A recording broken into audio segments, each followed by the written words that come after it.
ತೊಟ್ಟಿಲು ಎಂದೇ ಖ್ಯಾತಿಯನ್ನ ಪಡೆದಿರುವ ಗದಗ ಜಿಲ್ಲೆಯ ಹುಲಿಕೋಟೆಯಲ್ಲಿ ಸಂಘಟಿತ ಮಹಿಳೆಯರಿಂದ ಸಿಹಿ ಕ್ರಾಂತಿಯೇ ಆರಂಭವಾಗಿದೆ. ಇದಕ್ಕೆ ಗ್ರಾಮೀಣ ಜೀವನೋಪಾಯ ಅಭಿಯಾನದ ಬೆಂಬಲವೂ ಲಭಿಸಿದೆ. ಏನಿದು ಸಿಹಿ ಕ್ರಾಂತಿ ಅಂತೀರಾ? ಬನ್ನಿ ನೋಡಿ ಬರೋಣ.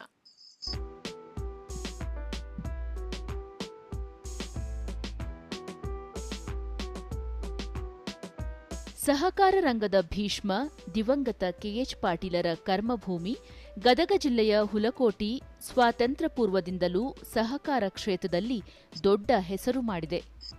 ಪರಸ್ಪರ ಸಹಕಾರದಿಂದ ಸಾಧನೆ ಸಾಧ್ಯ ಎಂದು ನಿರೂಪಿಸಿದ ಈ ಊರಿನಲ್ಲಿ ಈಗಲೂ ಸಂಘಟನೆ ಸಹಕಾರ ಸಾಧನೆಯ ಹಾದಿಯಲ್ಲಿ ಸಾಗಿದ್ದು, ಹುಲಕೋಟೆಯ ಮಹಿಳೆ ಜಯಶ್ರೀ ಬೆಣ್ಣಿ ಸಂಜೀವಿನಿ ಸಹಕಾರ ಹಾಗೂ ಶ್ರೀ ಭಾಗ್ಯಲಕ್ಷ್ಮಿ ಸ್ವಸಹಾಯ ಸಂಘದ 10 ಮಹಿಳಾ ಸದಸ್ಯರೊಂದಿಗೆ ಜೊತೆಗೂಡಿ ಉತ್ತರ ಕರ್ನಾಟಕದ ಸಿಹಿ ಹೋಳಿಗೆ ಹಾಗೂ ಇನ್ನಿತರ ಖಾದ್ಯ ಪದಾರ್ಥ ತಯಾರಿಸಿ ಮಾರುಕಟ್ಟೆ ಮಾಡಿ ಉದ್ದಿಮೆದಾರರಾಗಿ ಹೊರಹೊಮ್ಮಿದ್ದಾರೆ.